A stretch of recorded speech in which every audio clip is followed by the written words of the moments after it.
کرتے ہیں دل کی دنیا کا اگلا حصہ۔ امید کرتی ہوں آپ سب خیریت سے ہوں گے، اور اس کو لکھا ہے ایمان قاضی نے۔ اگر آپ کو میری کہانی میں کچھ دلچسپی ہے، اگر آپ اسے پسند کرتے ہیں، اگر آپ اسے سننا چاہتے ہیں تو چینل کو لائک کریں، سبسکرائب کریں اور شیئر بھی کریں۔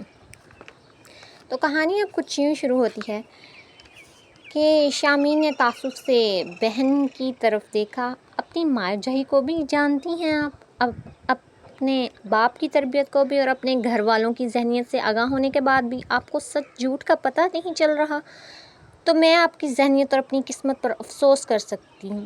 عفیہ آپا سب سٹپٹا سی گئی تھیں، ادھر ادھر دیکھ کر وہ اس کے اور قریب آ گئیں۔ اگر وہ عمران تھا بھی تو کیوں ضد دلا رہی ہو اس کو؟ کر کیوں نہیں لیتی شادی سے؟ مان لو کہ شاذر فریبی تھا، وہ اب کبھی مڑ کر نہیں آئے گا۔ میں جانتی ہوں عمران کو کسی غلط نیت سے نہیں آیا ہوگا، بس تھوڑا سا ڈرانا چاہتا ہوگا تاکہ شادی کی حامی بھر لوں۔ اس سے محبت کرتا ہے، بے وقوف تم سے۔ شامین کچھ دیر چاند کی روشن شفاف روشنی میں بہن کا چہرہ دیکھتی رہی۔ پتہ ہے عفیہ آپا، ہم انسان بہت نادان، کم فہم اور جلد باز ہوتے ہیں۔ بہت سے حالات، واقعات اور انسانوں کو دیکھ کر سوچتے ہیں کہ ایسا نہیں ہونا چاہیے تھا۔ ہم بھول رہے ہوتے ہیں کہ خالق کائنات سے بڑھ کر کون حکمت والا ہے۔ وہ جو کرتا ہے بہتر کرتا ہے، جس کو جیسے اور جن حالات میں رکھتا ہے بالکل ٹھیک رکھتا ہے۔ میں اپنے حالات اور زندگی کو بدلنے کی ہر ممکن کوشش کروں گی۔ آپ کی طرح جو جیسا ہے ویسا نہ تو قبول کروں گی، نہ ویسے رنگوں میں رنگ بھرنے کی کوشش کروں گی۔ مضبوط لہجے اور آواز میں کہتی وہ چھوٹے سے اسٹور میں چلی گئی اور اندر جا کر چٹکنی لگا کر خود چارپائی پر ڈہ سی گئی تھی۔ نہ جانے کہاں سے آنسوؤں کا ایک سمندر آنکھوں سے ابل پڑا تھا۔ ابا آپ کیوں چلے گئے؟ شاذر میں تمہیں کبھی معاف نہیں کروں گی۔ ابا اس کا اس دنیا سے جانا میرے رب کی منشا تھا، جس پر میں ہزار جان سے راضی ہوں، مگر تم نے جو چوٹ مجھے پہنچائی ہے نا، وہ زخم روز بروز ہرا بھرا ہو رہا ہے، پھیل رہا ہے۔ سونے کا تو سوال ہی نہیں پیدا ہوتا تھا، سو رونے میں ہی رات تمام کر دی اس نے۔ صبح وہ اپنا وہی چھوٹا سا بیگ اٹھائے نیچے اتری تھی، جس میں اس کے 2-3 سوٹ، رقم اور تھوڑا سا زیور تھا جو ابا نے اس کے لیے بنوا رکھا تھا۔ آپ کا بہت شکریہ عفیہ آپا، اس گھر میں مجھے لے آنے کا بہت شکریہ۔ شاید میں اتنے بڑے احسان کے قابل نہیں تھی۔ آپ کے پورشن کے کاغذات بہت جلد آپ کو بھجوا دوں گی۔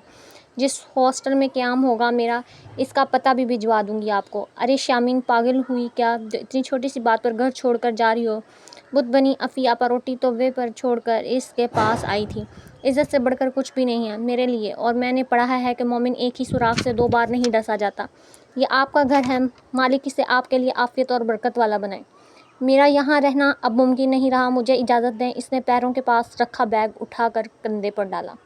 ارے افیم مت منتیں کرو اس کی، میں سمجھ گئی، یہ بھی اس کی چال ہے کہ اس بات پر اس پر نہ آئے ہوگا کوئی سلسلہ گھر چھوڑنے کا، تو سبب بھی بنا لیا اور بہانہ بھی۔ واہ بھئی لڑکی، خوب ہی گھر سے بھاگنے کا طریقہ نکالا، ہمیں ہی برا بنا کر۔ جو عزت دے کر لائے، جنہوں نے سہارا دیا، ان کو رگیٹ ڈالا۔ مامی خوب واویلا کر رہی تھی۔ عمران اور سلمان بھائی گھر پر نہیں تھے۔ میرا اللہ پر یقین ہر گزرتے دن کے ساتھ بڑھتا جا رہا ہے مامی، اس نے مجھے بہت پیار سے بنایا ہے، اسے مستقل اس گھر کا حصہ نہیں بننے دیا۔ یاد رکھیے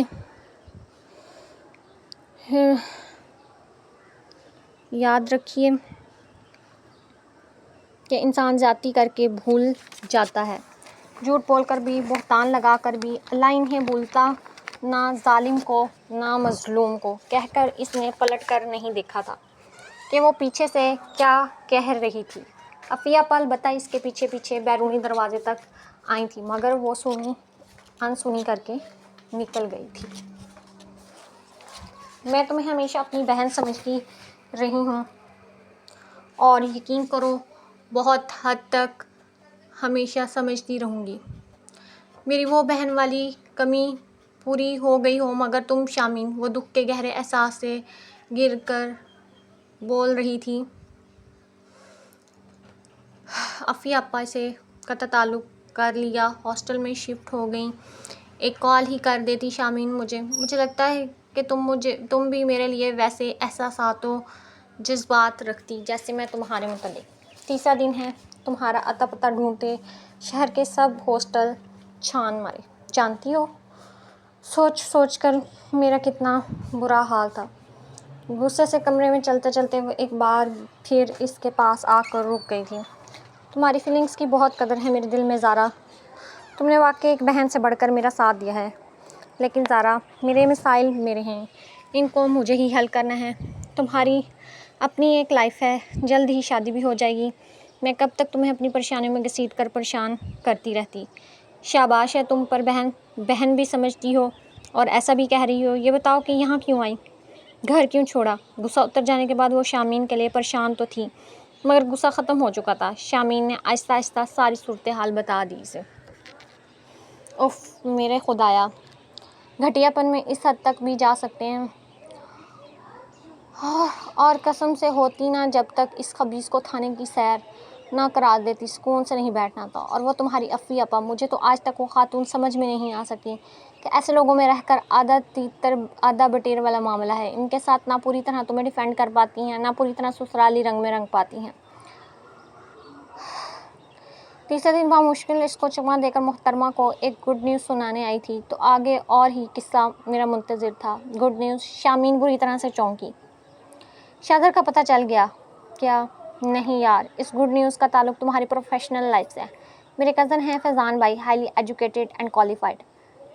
فیلڈ وہی جو تمہاری ہے، بہت اعلیٰ سطح پر کامیابی سے اس فیلڈ میں آگے اور آگے جا رہے ہیں. اب یہ نہیں پتا کہ تم سے متاثر ہوئے یا تمہارے کام سے. اس ہفتے میں 3 بار کال کر چکے ہیں. بقول ان کے تمہارا کام دیکھا، بہت کریٹیو اور انوویٹیو لگا انہیں، تو اب تمہیں بھی اپنے ساتھ کام کی آفر دی ہے. مگر مجھے معاملہ دوسرا بھی لگ رہا ہے. آخر کو 2 سالہ منگنی شدہ ہوں. لہجے میں جو بے تابی